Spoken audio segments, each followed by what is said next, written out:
Fibroids మనం ఏ విధంగా diagnosis చేస్తాము అంటే పేషెంట్ మనము డీటెయిల్గా హిస్టరీ తీసుకున్నప్పుడు వాళ్ళు ఇచ్చే మెయిన్ కంప్లైంట్ ఏంటంటే బ్లీడింగ్ అన్నది చాలా ఎక్కువగా అవుతుంది, అంటే తొందరగా అంటే వితిన్ 25 days లోపలే బ్లీడింగ్ అనేది వస్తుంది, బ్లీడింగ్ కూడా చాలా సివియర్గా వచ్చినప్పుడు పెయిన్ కూడా ఎక్కువగా వస్తుంది.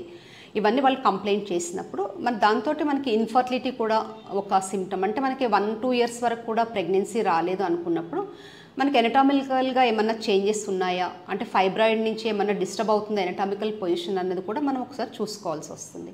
అంటే మెయిన్ మనము ఈ డయాగ్నోసిస్ ఏ విధంగా చేస్తామన్నప్పుడు మనకి స్కానింగ్ ఒకటి, అల్ట్రాసౌండ్ అబ్డామిన్ నుంచి కానీ లేదంటే ట్రాన్స్వెజనల్ స్కాన్ నుంచి ఒకటి చేస్తాము. దాంతో సిటీ స్కాన్ లేదంటే ఎంఆర్ఐ స్కాన్ వీటన్నిటితోటి మనం ఫైబ్రాయిడ్స్ అనేవి డయాగ్నోసిస్ చేసుకోవచ్చు. దాంతో మనము హిస్ట్రోస్కోపీ అంటే మనకి ఫైబ్రాయిడ్స్ అన్నవి సబ్మ్యూకస్ ఫైబ్రాయిడ్స్ అన్నప్పుడు హిస్ట్రోస్కోపీలో నుంచి మనకి కెమెరా పాస్ చేసి దాని నుంచి ఎంత ఉంది సైజు, ఎక్కడి నుంచి రైజ్ అవుతుంది, నెంబర్ ఆఫ్ ఫైబ్రాయిడ్స్ కూడా మనం క్లియర్గా హిస్ట్రోస్కోపీ నుంచి మనం డయాగ్నోసిస్ చేసుకోవచ్చు. అంటే ఫైబ్రాయిడ్స్ మనం ఎట్లా నివారిస్తాము అంటే ఫైబ్రాయిడ్ని అయితే మనం నివారించడానికి అయితే ఉండదు, ఎందుకంటే మనకి కరెక్ట్ కారణం అన్నది మనకి ఫైబ్రాయిడ్స్ ఎందుకు డెవలప్ అవుతున్నాయో తెలియదు కాబట్టి.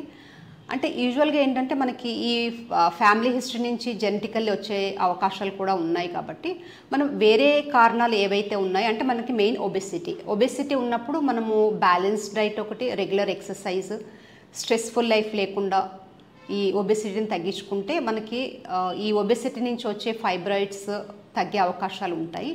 దాంతోపాటు మనం తినే ఫుడ్ విషయంలో కూడా కొంచెం ఐరన్ కంటెంట్ ఉన్నది, మెగ్నీషియం కంటెంట్ ఉన్న ఫుడ్ తీసుకుంటే ఇది కొంచెం హెల్ప్ అవుతుంది. అంటే ఐరన్ కంటెంట్ ఉన్న పదార్థాలు మెగ్నీషియం సప్లిమెంట్స్కి బాగా సహాయపడతాయి. అంటే ఎక్సెసివ్గా ఉన్న షుగర్ ఉన్న పదార్థాలు కూడా తగ్గించాలి. అలాగే గ్రీన్ లీఫీ వెజిటబుల్స్ అంటే బ్రకోలీ కానీ, క్యాబేజ్ కానీ, క్యాలీఫ్లవర్, బీన్స్ వంటి ఆహార పదార్థాలు కూడా ఎక్కువగా తీసుకోవాలి. అంటే ఈ కూరగాయల్లో మనకి ఏంటంటే బీటా కెరోటిన్ ఒకటి, ఫోలేట్, ఫైబర్, విటమిన్ సి, ఈ, కే ఈ విటమిన్స్ ఎక్కువగా ఉంటాయి. దీంతోపాటు మనకు డ్రై ఫ్రూట్స్లో మనకు మెయిన్గా తీసుకోవాల్సింది బాదం కానీ, వాల్నట్స్ కానీ లేదంటే ఫ్లాక్స్ సీడ్స్ కూడా ఇవి హెల్ప్ అవుతాయి. అంటే ఈ కూరగాయల లోపల మనకి ఇతర పోషకాలు, మినరల్స్ ఎక్కువగా ఉంటాయి కాబట్టి మనకి ఈ మెగ్నీషియం కంటెంట్, ఐరన్ కంటెంట్ కూడా ఎక్కువ ఉన్న పదార్థాలు తీసుకుంటే మంచిది. అంటే ఫైబ్రాయిడ్స్ మనకి చికిత్స ఏ విధంగా ఉంటుంది?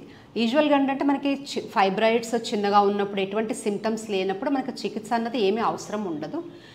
ఒకవేళ ఫైబ్రాయిడ్ సైజ్ పెరుగుతుంది లేదంటే పేషెంట్కి ఏమన్నా హెవీ బ్లీడింగ్ అవ్వడం కానీ లేదంటే ఇన్ఫర్టిలిటీ రిలేటెడ్ ఏమైనా ప్రాబ్లమ్స్ ఉన్నప్పుడు more than 5 centimeters ఉన్నప్పుడు మనం సర్జరీకి వెళ్ళాల్సి వస్తుంది. అంటే సర్జరీ అన్నప్పుడు మనకి ఓపెన్ టెక్నిక్ నుంచి లేదంటే లాప్రోస్కోపిక్ నుంచి చేయొచ్చు. లాప్రోస్కోపీ అన్నప్పుడు మనకి మయోమెక్టమీ అంటారు దాన్ని, అదొక ప్రొసీజర్ ఉంటుంది. లేదంటే యుట్రైన్ ఆర్టరీ ఎంబులైజేషన్ అంటే మెయిన్ ఏదైతే బ్లడ్ సర్క్యులేషన్కి ఆ ఫైబ్రాయిడ్కి వస్తుందో ఆ ఆర్టరీ లోపల మనకి ఎంబులైజేషన్ చేస్తాం. అంటే గ్రాడ్యువల్గా ఏమవుతుందంటే బ్లడ్ సర్క్యులేషన్ ఆ పార్ట్కి తగ్గిపోయి ఫైబ్రాయిడ్ అనేది మొత్తం ష్రింక్ అయిపోతుంది.